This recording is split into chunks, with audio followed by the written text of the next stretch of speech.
到新闻大白话，那么这一节要带大家来讨论一个国际焦点，那么就是以巴冲突了。那么以巴现在战火还在持续开战当中，但是现在呢，在国际已经有不同的声音出现了，尤其是以色列它的无差别攻击呢，以军证实在加萨医院的周边执行任务。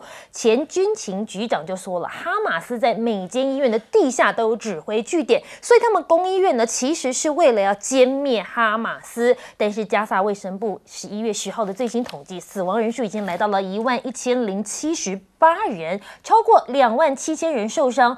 WHO 已经证实了，以军轰炸加萨最大的医院，现在已经有20家医院是完全停摆。原本要救人的医院，现在反倒是自己也需要被救了。而目击者呢，告诉 BBC， 他们见到以军出现在遭到攻击的数间医院附近。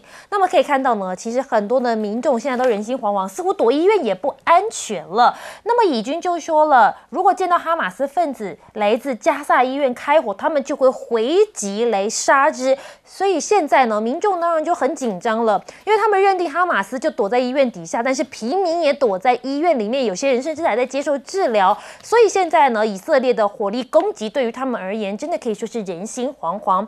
不过我们带你看到以色列再度空袭加萨医院，伊朗现在也生气了，他认为这战争必然的是会扩大，尤其学校下方的地道爆发激战，以色列空降旅追击哈马斯，那么加萨的学校遭到空袭，现在也造成了50个人死亡。那么现在以色列总理纳坦雅胡呢，他其实面对很多声音，包括国内也有对他抨击的声音。现在他是不是急了？那么你可以看到，他说了，以色列呢不寻求统治加萨，但如果要预防军事威胁的出现，必须要有可靠的势力进入加萨。有人就认为这逻辑很奇怪，不是都已经说好不会统治加萨，那你什么叫做可靠的势力？现在外界都在质疑。那么以美现在是不是准备划分地盘了？因为他们遭到质疑，预先得知哈马斯跨境攻击以色列，现在呢，美联社、纽时、CNN、路透都否认，他们现在也还怀疑到媒体的头上去了。因为以色列9号呢，就4位加萨走廊自由摄影记者的行为来抨击。那么这点名了，包括了美联社、纽时啦、CNN 啦、路透社，声称他们预先得知了。那么是不是你们早就知道他们要攻击我们？那你怎么没有跟我们讲？那么现在他们就坚定的反驳指控，否认特约记者事先知情，表示记者只是恪尽职守。以色列的议员呢，更语出惊人的说，所有拍摄哈马斯10月7号袭击行动的记者将被列入消灭名单。以色列的议员呢，他就讲到了，这样子的话一讲出来，大家就觉得说，到底你在讲什么？是不是有点引发人心惶惶了？那么现在加萨真的有很多的状况，让人看了于心不忍。尤其是现在，尤其是以色列的封锁之下，所有的医疗的救物资源呢都没有办法进到走廊里面去。那么加萨麻药短缺，这个女童缝这个伤口的时候是没有麻药的，所以她是相当的撕心裂肺在嘶喊，医护人员都很心疼说，其实这样的画面是每天都在上演。WHO 的秘书长谭德赛就说，加萨每10分钟就有1名孩子死亡，当地的医疗体系可以说是已经濒临崩溃了，没有任何地方，没有任何人可以是安全的。英国工党的议员呢，讲到这个还泪洒，他说受困的小孩救出就问我是不是死掉了。我们一起来听看这段画面。 Every day we see footage of heartbreaking stories. I watched a small girl being pulled out of the rubble, asking her uncle if she was dead and whether he was taking her to a graveyard. Another video showed a girl, barely 5, stuck under a collapsed building, praying her final prayers in preparation for her death. Mr. Deputy Speaker, children at their age should be not asking whether they are going to a graveyard, but whether they're going to a playground or buying ice cream or doing the usual things.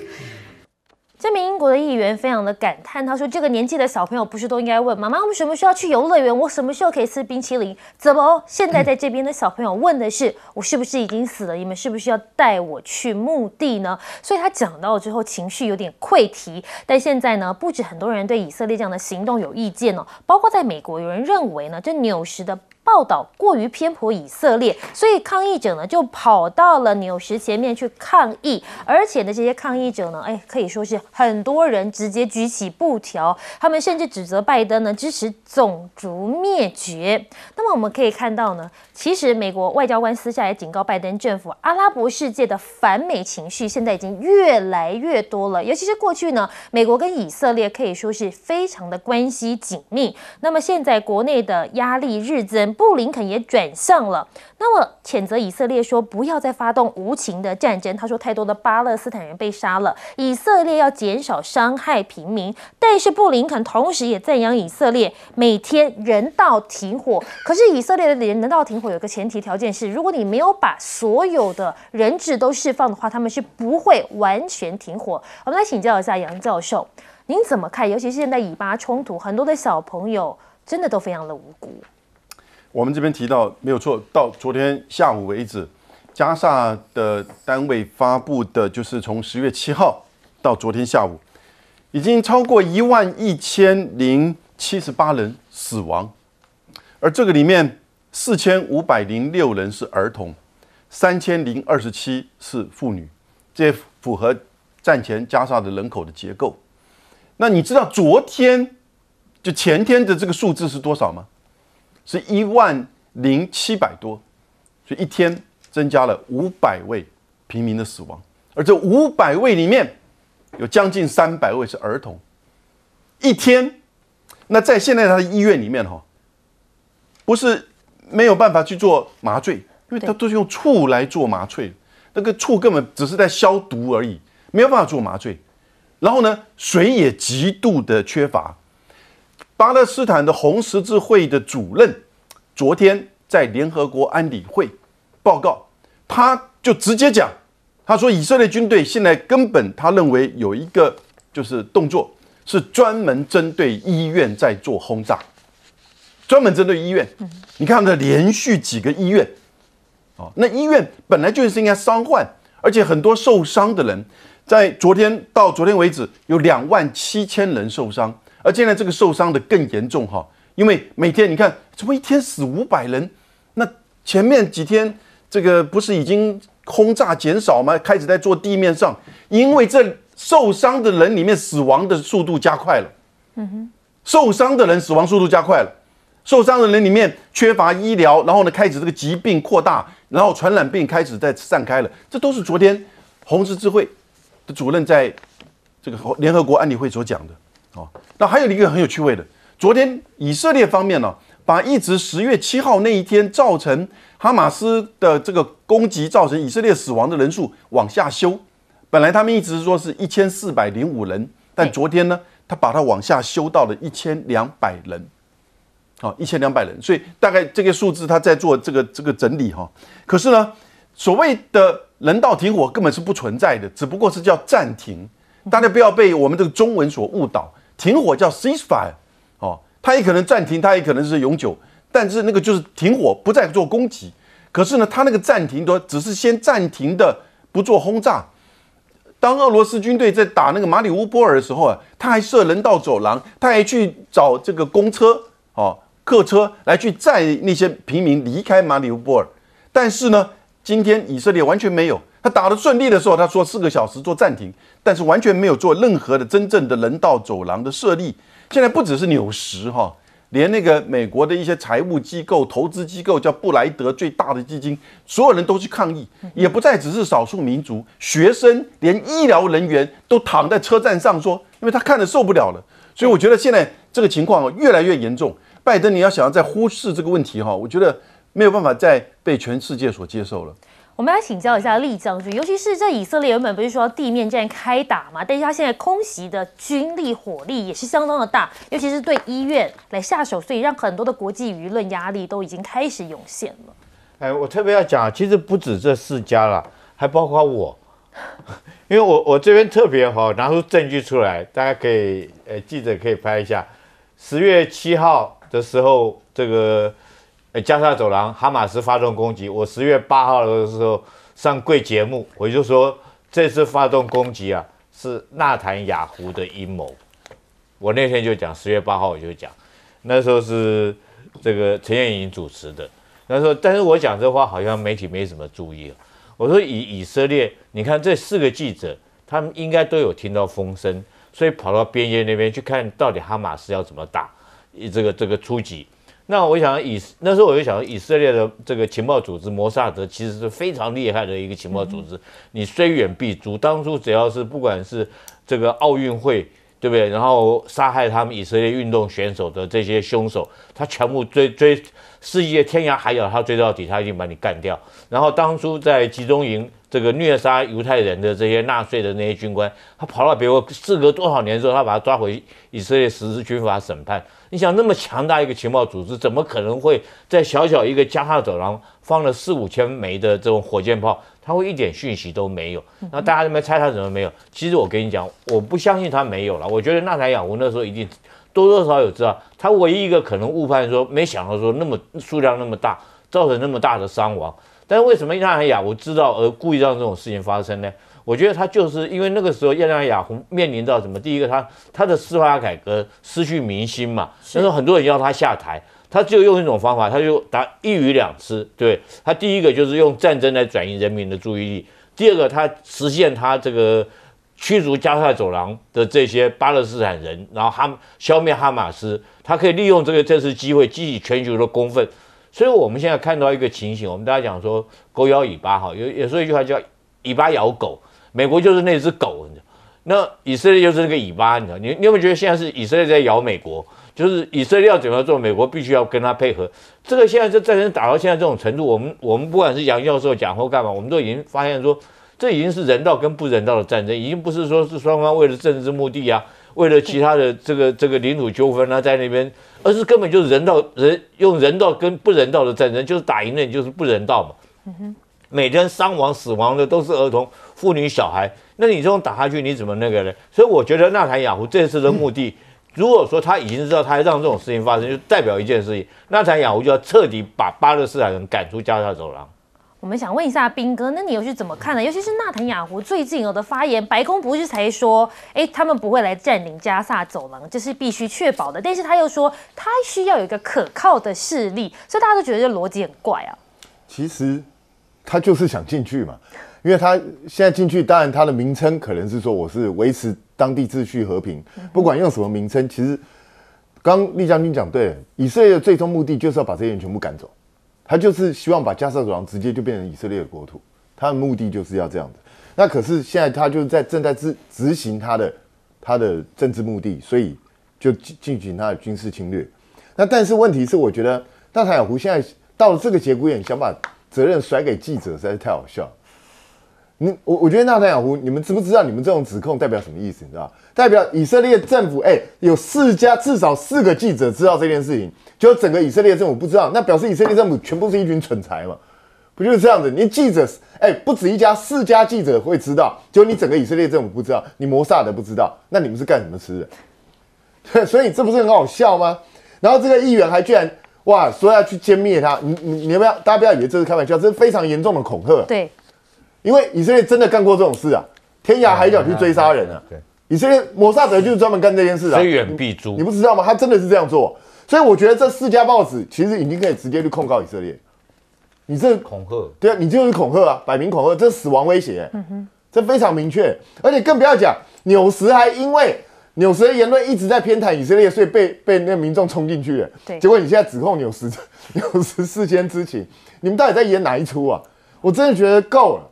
那布林肯，其实我认为《世界日报》这个标题下错了。什么？布林肯谴责以色列，布林肯哪敢谴责以色列？他自己就是犹太人了，所以布林肯只是因为现在外面反弹的舆论声浪实在太大，所以他假装一个假中立，就是说啊，这个平民伤亡真的造成太多了，所以要尽量克制，不要误伤平民。就跟那个谁，美国那个联邦调查局那个 CIA 的讲的一样啊，说尽量只打哈马斯，不要打平民。请问一下怎么分辨？没有人知道怎么分辨，所以这些人都是故意，其实就是故意讲一讲话。然后呢，撇清好像我美国确实有关心，我真的有关心人权哦，我不是你们讲的这样子哦。可是实际上美国做了什么？什么也没做。布林肯最后讲的这个才是真的。他说：“你看啊，人家以色列好棒棒啊，每天都有人道停火，他停什么火？说真的，要解决现在这个问题，其实全部都在以色列身上。纳坦雅胡如果真的不想占领加沙走廊的话，很简单啊，你现在立刻停火，派联合国安全部队进去就好了。问题是，纳坦雅胡愿意吗？其实很简单，叫美国立刻在联合国安理会提案，然后马上组那个联合国维和部队进去，就马上可以保证当地的安全。我相信哈马斯也不会做什么乱，哈马斯现在应该也被打得够惨。那可是问题是，美国跟以色列都不会去做这种事啊，所以都是一群骗子而已。好，除了这个以巴冲突之外，大家也很关心，就 APEC 15号就要在旧金山登场了，那么拜习会也要出现了。休息一下，广告之后回来带您一起来讨论。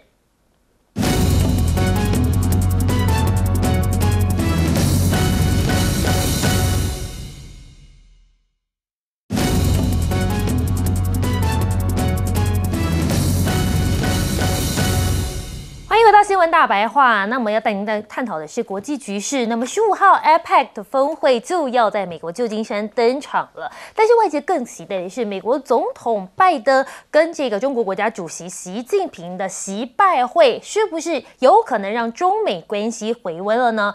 拜习会来了，大陆的外交部宣布，习近平14号到17号将到美国去，那么并出席 APEC 峰会。睽违了6年的习近平现在要再度访问美国了。那么两国的元首就事关中美关系的战略性、全局性跟方向性的问题，还有世界和平，将会深度的来讨论。那么现在中国国家主席习近平应邀访美，中方有什么期待呢？北京就说了，亚太要继续发挥它的引擎作用。当前世界经济面临到很多不确定的不稳定因素，尤其是在疫后很多国家还在拼经济成长的时候，各方都期待亚太继续发挥引擎的作用，引领世界经济增长。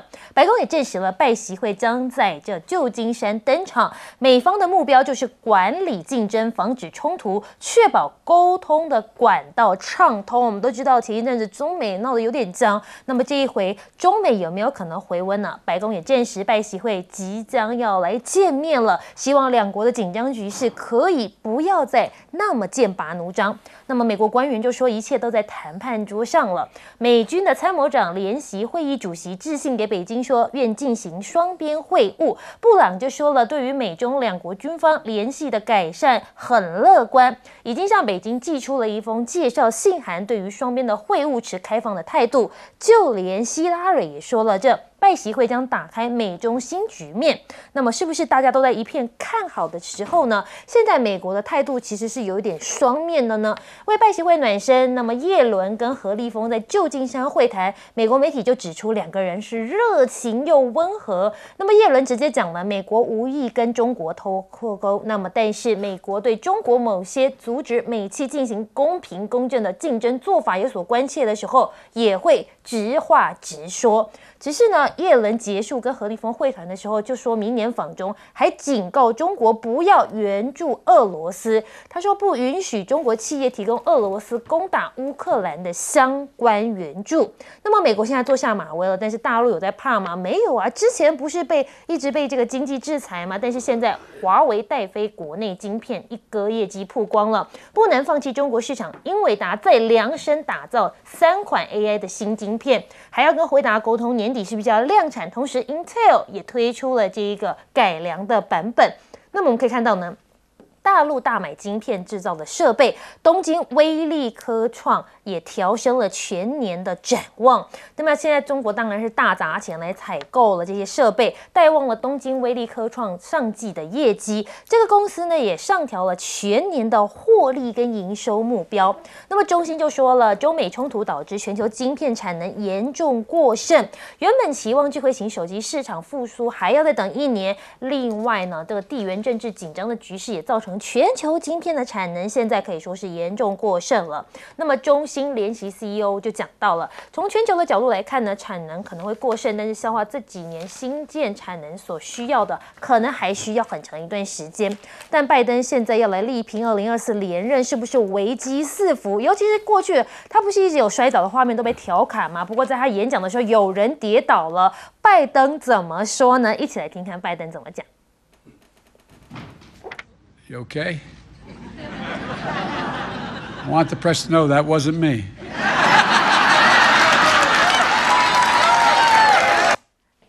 摔倒被调侃太多次了。这一回拜登就说：“哎呦，你还好吗？”但是等一下，媒体大哥大姐们看一下，不是我，这次摔倒的不是我。所以见得呢，他这个摔倒已经被拿来大做文章多少次了。只不过现在拜登要挑战连任哦，自家人有另外一个Joe呢，也准备参选。拜登2024的连任梦恐怕是真的是接踵而来。现年76岁的曼青呢，在1月国会的会期前呢，他是民主党不可避的一票。那么呢，当时被视为权力堪称比拜登的另一个Joe，那么现在他是不是要来挑战拜登了？那么你也看到共和党现在呢，这个川普也是来势汹汹，所以拜登想要竞选连任，国内国外的压力都有。有这么简单吗？我们先来请教一下杨教授，您怎么看？尤其是这个拜习会要登场了，外界是不是很期待？对，应该是说他们要重返巴厘岛，然后呢各登旧金山。重返巴厘岛就是去年11月G20在印尼的巴厘岛的习拜会啊，那建构了许多双方的，就是说这个沟通的管道。但是2月份的气球事件把一切都打到谷底。那现在希望重返巴厘岛。那然后呢？但是彼此不太可能相互的合作，等于是各自要去登山，也就是真的在这个峰会之后啊，要展现出你是不是能够真的登上这个旧金山。那我觉得中美的关系到现在为止开始要呈现一个新的这个局面，也就是说，过去在奥巴马的时候可以说是竞争跟合作，但是川普上来的时候呢，走向了对抗，一直到拜登上来也把这个对抗加深，所以竞争当中，其实对抗是主轴。可是我觉得在这一次旧金山的习拜会之后呢，会增加一个新的项目，那就是管控。有中美之间在竞争对抗，同时也管控他们之间的这个关系。你就从11月1号、3号、4号，双方进行了中美外交、海洋事务、军控不扩散的磋商，这种纯政治军事议题的这种磋商啊，已经开始建立一个平台。虽然刚开始只是各说各话，但是呢，这个磋商将来很可能会变成管控的这一个项目。因此，当然这个时候，虽然是说这个止跌回稳哈，但是将来会碰到2大问题。再来一个气球事件怎么办？我觉得是会很脆弱的，很可能会再出现一个气球事件，它不一定是真的气球。第二个，台湾议题，因为当我们如果蓝白不合，如果赖清德当选，接下来台湾的议题会怎么样的挤压，会怎么样的这个碰撞，美国当然也会表现出它的这个作为，那就是习近平所说的反独里面反对外力介入，但美国就是一定会介入到台海的议题，因为他不希望中国大陆用武力来去攻打台湾，所以这样子的一个气球事件，台湾议题会不会在明年出现？我觉得一定会，不知道是哪一个，希望不是台湾议题。可是呢，叶伦所讲啊，希望他跟何立峰的会面，希望能够建立这个中美健康的经济关系。对，这个大家都在解读什么叫健康的经济关系，他们达成3个结论嘛。第一个，要沟通；第二个，不脱钩；第三个，共同应对国际的金融的这个挑战经济的挑战。那双边的呢？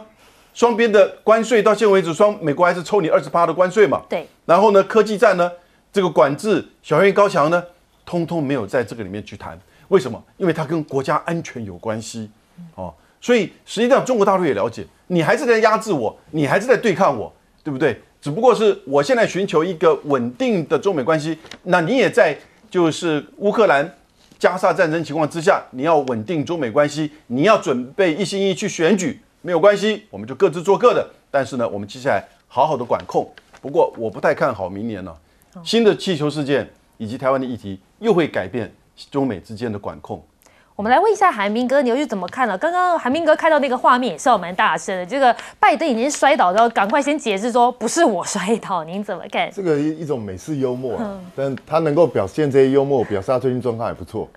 但是问题是，我希望他到明年大选之前都不要再摔倒，因为他每一次摔倒都会被人家质疑是他的年龄问题。对，这个是最麻烦的。可是你说他民主党内这个Joe准备参选吗？他也76了，他也年轻不到哪里去，也才年轻4岁。然后川普77了，所以美国是怎样？现在是流行老人政治嘛？现在都是要70、80岁以上才能选总统。所以我觉得这才是美国人现在世代的焦虑吧。因为为什么都是由这些老年人来掌权？为什么不是青壮年的人出来呢？所以其实我觉得拜登是不是真的能够一路走到连任之路都还是问题。因为现在党内前2天不是又传出一个消息，有人说要去怂恿奥巴马的太太那个蜜雪儿出来参选，当然蜜雪儿是根本不会参选的，对，只是说表示民主党内对他的疑虑也是很深，对拜登的疑虑是很深的，所以拜登当然他要赶快解决内外的问题嘛，所以他为什么要急着要跟习近平会面，就是因为他现在已经有了以巴冲突，已经有了乌俄战争，他不能够再在第3个地方发生冲突，对，他没有办法承受，所以他现在就是要寻求在东亚这边至少把整个局势稳下来，所以他也不能够再对中国大陆过度的剑拔弩张。可是我就直接跟大家讲我的看法，我认为中美只是稍微和缓一下，根本不会有什么重大进展。我不认为会有，因为双方的很明确的，美国已经把中国大陆视为他的竞争对手，对，跟敌人了。我们刚刚上一节也讲到，美国就是把他当敌人，只是现在还不能够完全正面与他为敌而已。所以在这种状况下，美国顶多就是虚与委蛇。好啦，最近暂时因为我有很多其他事要办，我先不动你，但是我将来一定会动你。而且与此同时，就算习近平去了，习拜会达成了，你相不相信？搞不好习近平还在旧金山的时候，他们新一波制裁法案就出来了。我跟你讲，是非常有可能的，美国一定会这样弄。那刚杨教授也提到了，也就是台湾的问题，我们的大选明年现在变数一大堆，这些变数都会影响到中美之间的关系，所以我根本不认为中美之间会和，而顶多只是现在暂时把局势稍微和缓一下。那冲突是随时在起，而且说真的我们大家都知道2月气球事件根本就是找个借口而已，那个到底算什么事？可是当美国想弄你的时候，他就有很多借口理由可以弄你。那但是要停下来的时候，也是美国自己随便找个理由就能够停下来。所以这个是目前正在以色列加沙走廊发生的状况也是一样啊。美国明明可以阻止，但他就是不要阻止啊。对，所以就是这么简单而已啊。所以我觉得这个先天的环境没有改善的话，中美之间是永远不会和。那厉将军，您又是怎么看呢？我觉得这次习拜会大家不要先抱太大的期望，所以有很多的进展，因为其实他们已经先打预防针了嘛，对不对？大概就是说，可能在芬太尼这种事情或气候变迁上面，可能会达到一些共识，可能会取得一些成果。但是不管你在经济贸易或者军事的交往，甚至最重要的台湾问题上面，可能很难取得一个共识，也很难取得协调。我特别讲，我们大家经常讲说美中关系，习拜2个人经常讲事不亦无益了哈。其实事败亦无益是在什么时候讲呢？是去年的3月22号2个人视讯的时候讲的话。那巴厘岛见面的时候，他们讲的是5不4无益，是多增了好几个这个无益跟不，其中跟我其他政治经济方面我不讲。我讲跟台湾有关的他多增加一个不是不什么？不支持台独不支持2个中国，也不支持一中一台，那就很明显就是那现在我们台湾媒体尤其是这个我们台湾的这国安单位对这个东西来讲呢，完全低调，甚至于很多老百姓都还不知道。所以美国态度，拜登已经答应习近平在巴厘岛会谈的时候，已经讲出来说不支持一中一台，也不支持2个中国。那很明显的就是不支持台独，不支持台独是在事不亦无益里面的一步，就是不支持台独。那在这种状况下，我觉得说可能不是指台湾的选举结果，可能这2天的蓝白合就影响他们2个见面会谈的内容。如果蓝白合合得成的话，或许他们谈话内容就会有一些氛围的变化跟改变。那第二个，我讲说在经济上面来讲的话，我们这次看我觉得一个企业有没有发展要看它的资本支出啦。那以前我们台积电都知道，资本支出每次就突然从300亿调升到440亿大家很高兴，就赶快去买，果然暴涨好几倍。那这是另外还可以看的是什么？就是台积电的供应链或者这些晶片的供应链。目前你现在这边所讲的东京这家这个东京威力这家科创它是成熟制程的供应链，它供应给谁呢？供应给中芯，中国大陆的中芯。那这次来讲，它会调升它的收入，代表说它卖给中国中芯的这种晶片的这个原料来讲的话，有增加。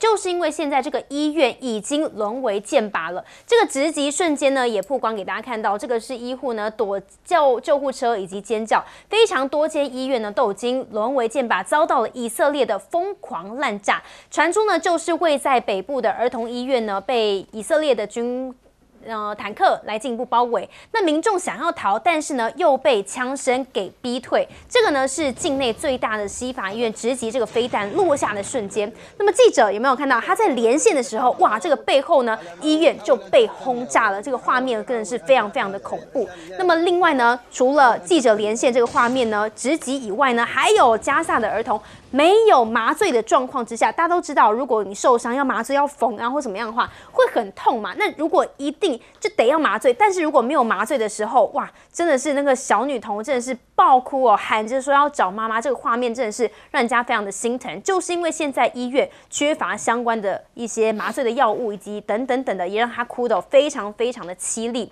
还有呢，不过现在看到以色列军他们的一些想法是说，因为他们是看见了这个哈马斯的分子自加萨的医院开火，所以呢就回击杀之。如果我们发现哈马斯自医院开火，那他们呢将会做他们必须该做的事情，这个是以色列军方发言的一个做法。不过呢，我们接着看到的是这个加萨难民被轰到怕了吗？因为看到飞机飞过就开始读秒。看到这个飞机会不会掉下来？这个呢是加萨中部男子他提到，就是说当飞机经过的时候，他们只能够开始倒数3、2、1这样3、4，害怕等待这个飞弹是不是会砸向他们的家这样子。可以看到这画面真的是非常非常多，越来越多的画面，不只是小孩，不只是医院，还有很多的老人家等等等的。这个呢是高龄90岁的妇女，她在逃难，她的年纪呢是比以色列呢还要老的因为他已经高龄90岁了。他在1948年的时候呢就成为难民，如今是被迫的离开加萨，再次的成为难民。那么讲到这个呢，还有另外一位是妈妈拉着2个小孩在逃，这个也是因为呢，他要离开这个战争最严峻的地方，所以呢，拿着2个小孩子然后走了5个多小时，也走了14公里，就是为了呢要逃到中部这个地区。不过要逃到中部，可以看到，不管你逃到哪里，还是会被当成目标，飞弹呢还是会炸到你，到底要逃到哪里去呢？而且呢，看到这个《纽约时报》。这个纽约时报，它在11月10号的时候就有特别提到，现在曼哈顿呢有1500人上街要来挺巴勒斯坦，呼吁以哈要赶快停火了。就是因为现在有那么多的画面流出来，大家觉得很可怜，民众真的是很可怜嘛，赶快停火才是最重要的。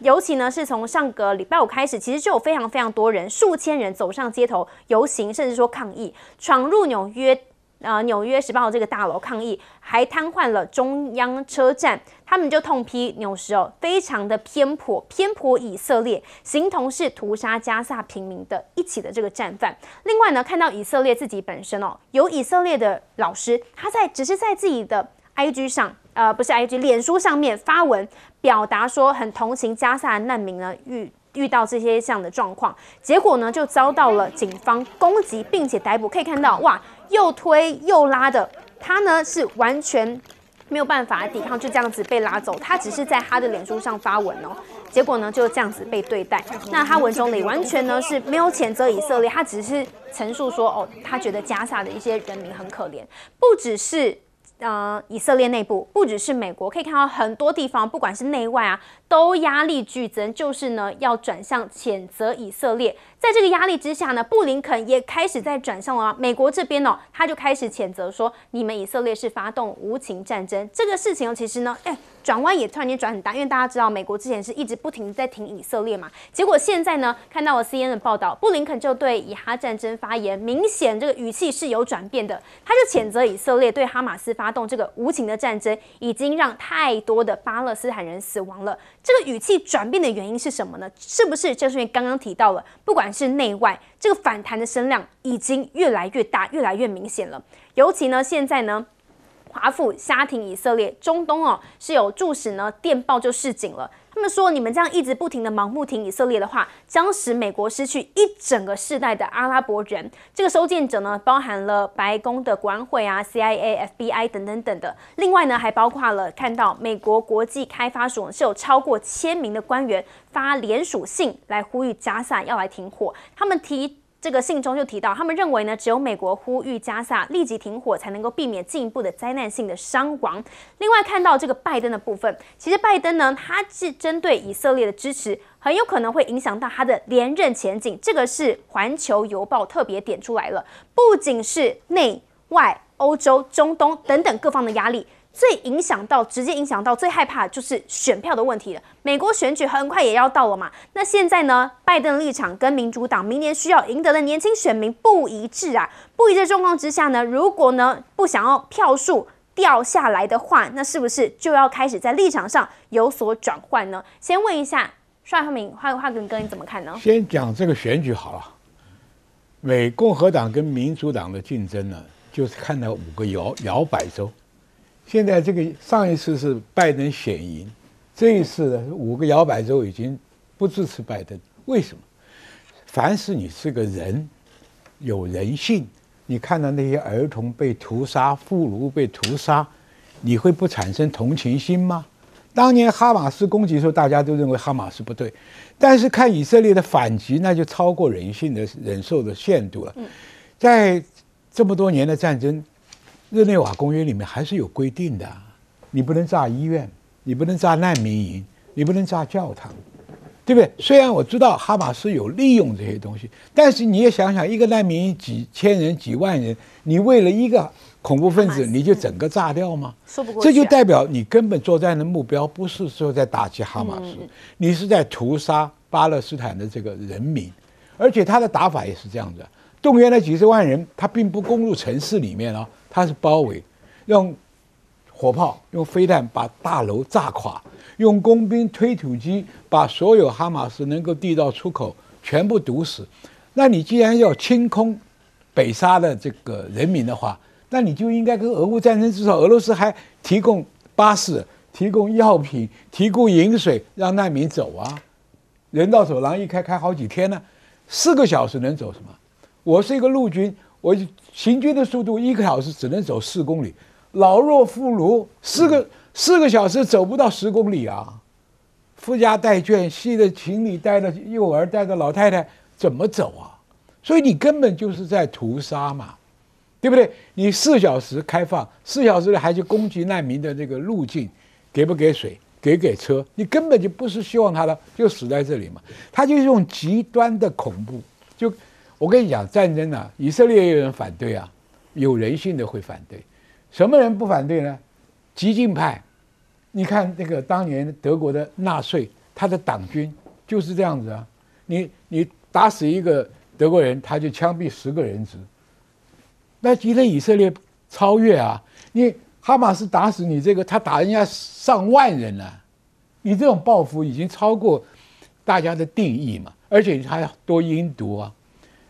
他怕消息外传，网络给你断掉，然后记者的那个旅馆炸掉，死了30几个记者，记者拍的东西没有网络传不出去，记者打死了不敢上前线，这就是什么？这就是做屠杀的东西又怕人家看，所以这是为什么引起所有的人公愤呢？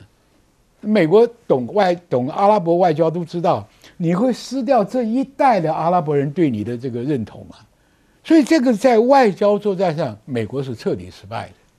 所以这个问题啊，今天美国布兰登就去谴责这个纳坦雅胡，说你这个不能做无差别的屠杀。以色列怎么回啊？你美国不是一样的吗？广岛原子弹一次就炸死10万人了。东京大轰炸烧死10万人呢，你的祖先1300万的印第安人现在剩几个啊？你不是搞种族灭绝吗？你还好有意思讲我以色列？你看以色列连这种话都讲出来，这2个不是变成狗咬狗吗？对不对？因为这个东西做了不负责的决策，下面不可收拾，那就互相怪罪嘛，对不对？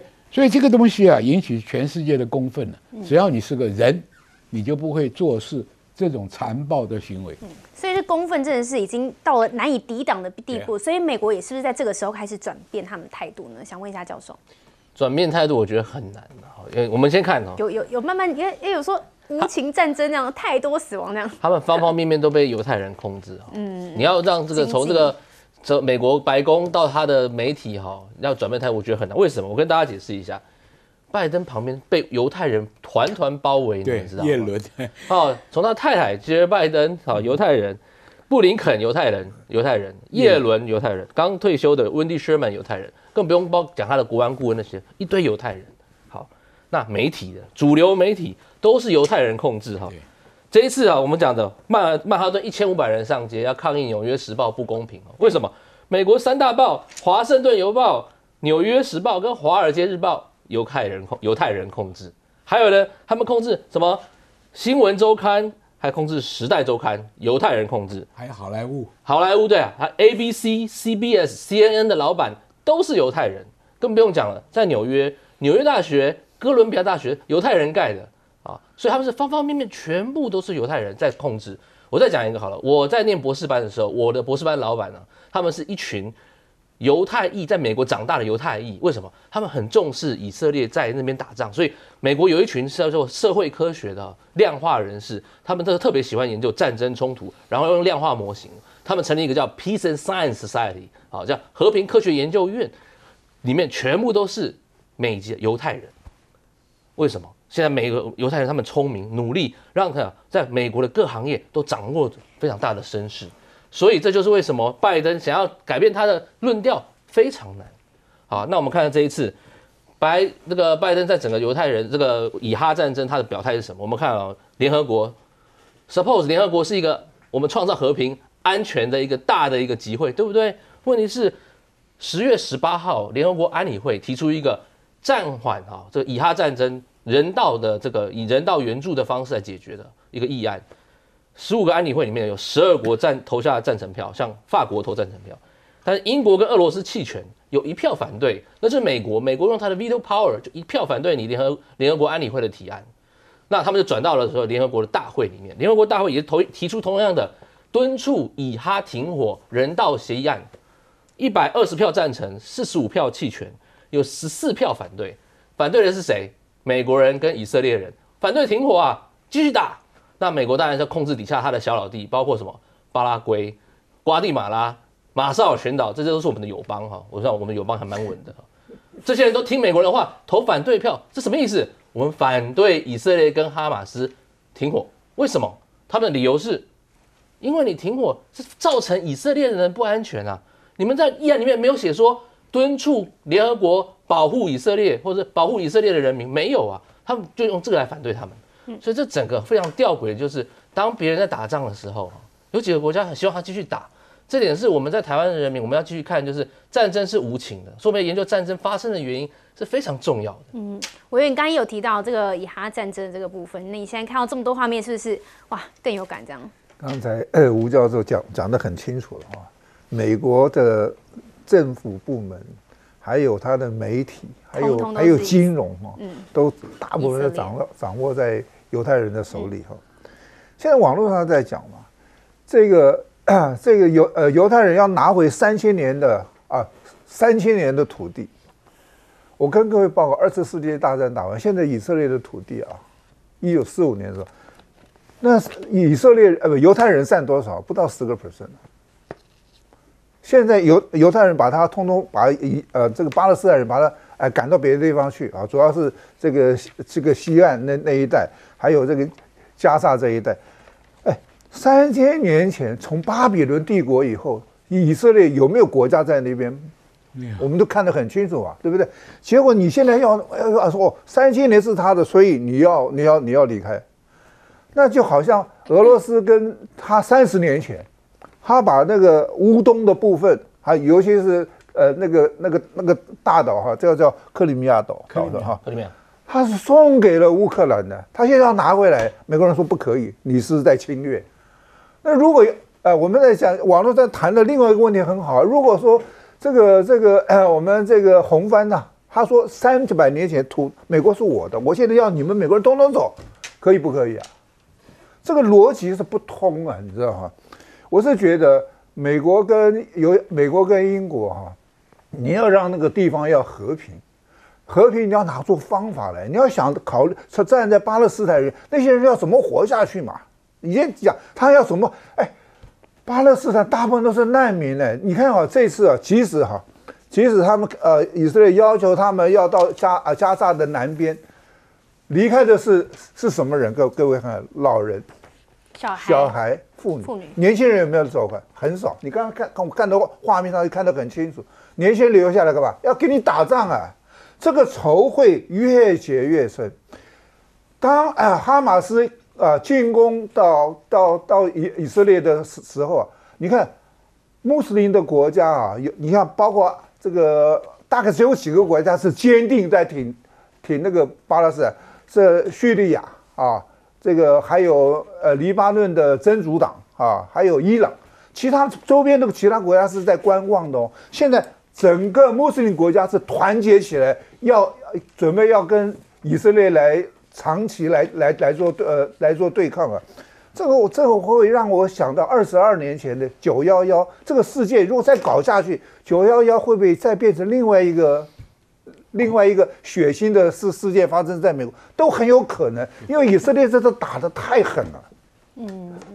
好，那么同样不进广告，我们接下来看到的是这个11月份的时候，国际上最重大、大家最瞩目的一个外交事件就是拜习会了。来看到拜习会，确定会在11月的时候登场，时间呢就是定在11月15号。这个呢是已经双方美中这边都已经官宣正式确认的时间了。以前呢大家可能只是听说要有了，可能要有了，时间可能会在什么时候，但这个时间是已经确定，就是11月15号了。我们看到大陆外交部的发言人华春莹他就提到了，应拜登邀请，习近平呢将在11月14到17赴旧金山举行中美元首会晤，同时呢应邀出席 APEC 领导人的非正式会议。不过可以看到这个话当中呢，如果仔细去分析，看到可以有3个重磅讯号。这个是牛弹琴是一个大陆公众号所提出的一个3个分析。他就提到华春莹他的表述是先说，看到这边，他是先说元首会晤，然后才是 APEC， 所以呢不是 APEC 期间的一个普通会面，不是顺便因为这个会议然后顺便2个人来见一下的，而是呢以这个为主的单独专门会晤，也充分说明了美国对于这一次的会晤呢是呈现一个高度重视的状况。那么讲到呢这个会晤，其实呢我们看到了王以及在访美的时候呢，这个何立峰跟王毅在访美的时候，其实美国呢都有释出相当一定的善意了，表达希望可以稳定发展美中两边的关系。不过呢，讲到这个拜习会当中会提到什么呢？会提到两岸吗？会提到军事外交吗？还是美国科技打压台湾问题等等等的，这些呢都还不确定。但是呢，这个是议题，目前来说是不限的。但是至于进一步会提到什么，现在也有很多的一些日报啊、一些分析家有进一步提出来了。美国官员就说，拜登将会重申无意改变现况，这个呢是英国媒体引述美国官员，他就提到拜登呢将会向习近平来施压，要求恢复美中两军之间的沟通渠道。另外呢，在香港媒体这边呢也提到了，拜习会呢将会宣布禁用 AI 用于无人机以及核武管控的相关系统。不过这些都还只是猜测，以及呢可能有相关人士透露啊如何，实际上会谈什么，到时候就会知道了。不过呢，已经确定、已经发生的是，现在大陆这边是已经递出了橄榄枝。橄榄枝在哪呢？这个是华府以及北京都担心哦。这个是提到这个无人机 AI 的部分。这个拜习会在登场之前，中国是向美国释出了黄豆外交的这个善意，他们1周之内呢，向美国采购了超过30万公吨的黄豆。可以看到这个橄榄枝就是从大陆这边先伸出去的。不过讲到这个经济的这个部分，叶伦他就提到，在跟何立峰对谈之后呢，华新社针对美中关系是再发表了重磅言论，他强调不希望彼此经济脱钩，并且透露明年还要再一次的去访问大陆。这个是华新社提到，因为呢，美国近年来呢都把中国视为很严峻的竞争对手，每次呢只要谈及大陆，谈到美中，不外乎呢就是两边的一些竞争，而且呢，身为2个大国，中美呢在贸易还有科技，刚刚提到 AI、外交、军事等等等的都多有摩擦。但是既有合作呢，也不竞争，不是你输我赢、你死我活，才应当是你追我赶，共同进步。这个东西呢，才应该是2国一起要进步才朝向的目标等等等。那讲到这科技部分呢，辉达现在呢是规避美国管控对于中国提供的一个改良晶片。环时他就提到，已经成了一个猫抓老鼠游戏了。因为辉达呢是为了要规避美国的相关管制，所以呢就针对了中国市场推出了3款改良型的这个 AI 晶片，甚至呢看到了经济他就提到已经囤了辉达晶片18个月的用量。这个是知名 AI 专家李开复提到，今年呢他到北京成立 AI 的新创公司，透露今年呢是疯狂的采购辉达晶片，以便呢赶在美国政府紧缩之前对中国的晶片出口管制措施之前取得足够的一些东西，避免哪一天突然间两边关系又不好了，突然间哇又没了。那所以呢，在这个可以的时间赶快把一些货给囤进来。另外看到的是第6届的进博会，这个呢是在上海的时候举办的。刚提到两边经济多么重要，从这边就可以看出来了，包含了在这个闭幕会当中呢，在这个意向成交金额是达到了784.1亿美元，比上一届增长了6.7%，可以看到这个实力非常的坚强。而且呢，在当中总共呢是有128个国家还有地区，还有3486家的企业来参与这一次的这个博览会。那全球呢，在这个世界500强的企业龙头企业呢，就有过半，来到了289家，数量呢可以说是历届最高的。而且光是从这个进博会当中呢，卖美国农产这个吸金呢，就破了5亿美元，数量真的是非常多。那么上海美国商会会长他就提到，美国企业是绝对不会离开中国市场的。一方面，哇，就也很大嘛。想先问一下吴教授，你怎么看呢？这包含了前面提到这个 IPEC 峰会呢，预计拜习会11月15号就要登场。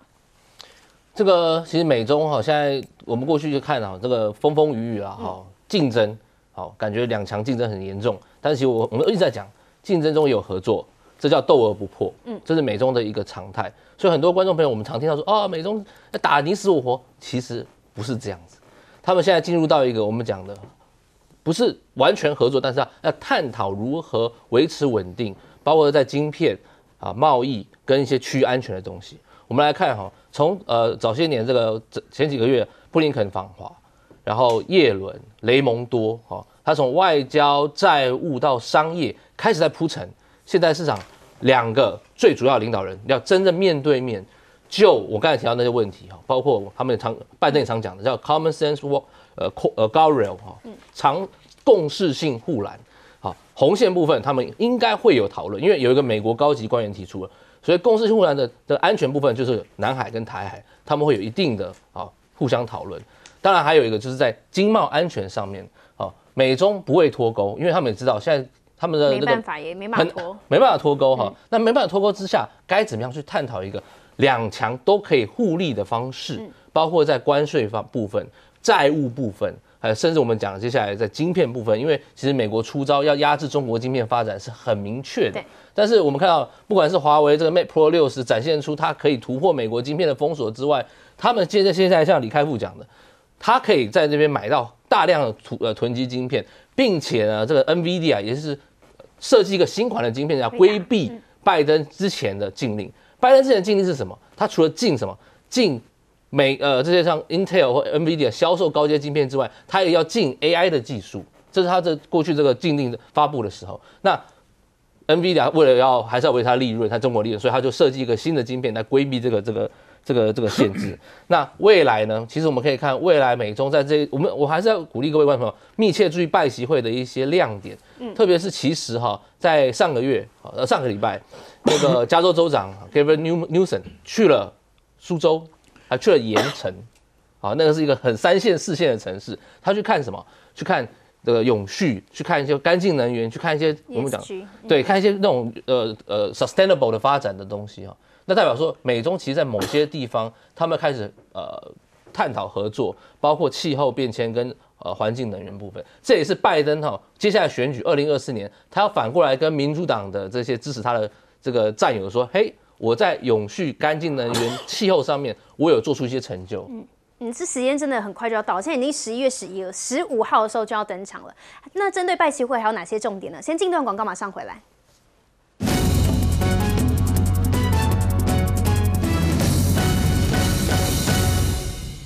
拜习会有确认会在11月15号的时候登场了。不过我们刚刚问到盛将军，似乎觉得不会有什么太大的进展，是不是？对，因为现在国际局势都蛮紧张嘛，两个战争正在打，台海危机正在爆，对不对？所以大家就过分的寄望拜习会能不能解决这些问题。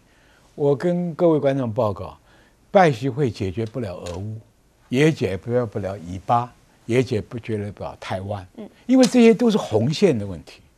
那为什么要会呢？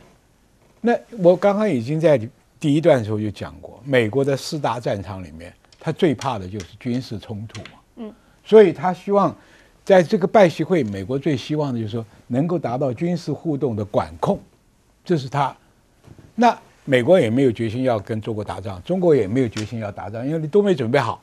但是现在问题就是说，从去年2022年，在巴厘岛，拜习曾经见过面，达成4项协议。1年以来，美国不但没有做成，而且变本加厉，这个制裁，那个禁售，那个什么人才什么管制，都让中国很恼火。所以耶伦来，一大堆人来，就希望能够促成拜习会。你看中国都是冷反应嘛，冷反应。那现在为什么突然要反应呢？因为在认知作战里面，美国现在出了一个题目。说中国、俄罗斯、伊朗、北韩是邪恶轴心国。他媒体里面讲，中国大陆崛起以后，邪恶、骄傲、自满，根本无视于世界的和平。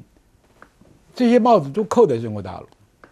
中国大陆也知道，你这次谈出来的东西，什么分离啦、气候变迁的问题了，这些都无关这中国跟美国最深的矛盾跟红线的问题，所以这个问题他不会去谈出来一个结果。美国最后也大不了，哎，我尊重一中原则，他也不能说美国你放弃支持台湾台独，他也不可能讲。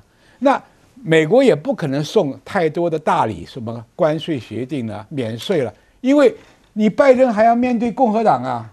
共和党说你不是抗中吗？你是个 loser， 你是一个装孙子，拜登也不敢啊，所以他不会释放出很多让中国大陆觉得说有谈判的这个利益嘛。所以我觉得这个就是一个姿态。那中国大陆为什么我参加这个会议，回应全世界的一个，我不是邪恶的，我不是没有善意的，我不是没有诚意的。好，黄豆也买了，人也出席了，你还是怎样？好，我们再进一段广告。